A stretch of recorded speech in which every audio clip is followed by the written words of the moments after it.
Aujourd'hui, j'ai choisi de vous parler d'un thème d'actualité brûlant, le mouvement Black Lives Matter et de la situation actuelle aux États-Unis. Depuis quelques semaines, les États-Unis connaissent des mouvements de manifestation nationale, suite aux récentes bavures policières qui ont coûté la vie de plusieurs personnes de la communauté afro-américaine.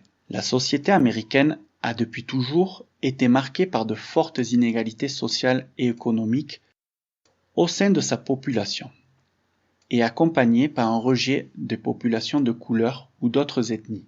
Le mouvement, impulsé par Martin Luther King dans les années 60, a certes permis d'énormes avancées pour les droits civiques des Noirs américains, mais n'a pas réellement permis de changer les mentalités conservatrices et racistes bien ancrées.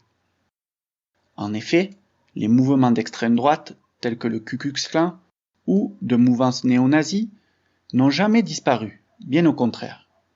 Ils ont continué d'exister et de gagner de nouveaux membres, et notamment suite au 11 septembre 2001. Depuis la prise de pouvoir de Donald Trump à la présidence américaine, les inégalités, tout comme la pauvreté, n'ont cessé de croître.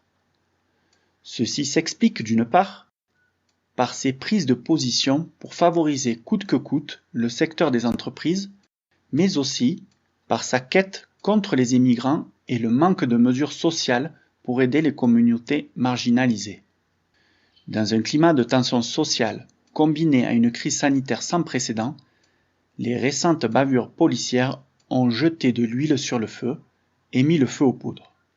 La communauté afro-américaine, appuyée d'une grande majorité de la population, a levé la voix pour dire non au racisme et aux maltraitances perpétuelles dont elles font l'objet. Le mouvement Black Lives Matter, né en 2013, a pris les rênes du mouvement de contestation suite à l'assassinat de George Floyd.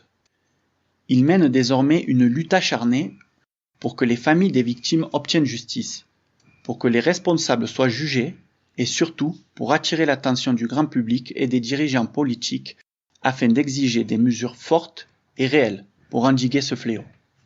Espérons que les prochaines élections présidentielles américaines de cette fin d'année permettront de mettre au cœur des débats le racisme, l'exclusion et la gestion de l'immigration avec des propositions concrètes et humaines que le peuple américain mérite.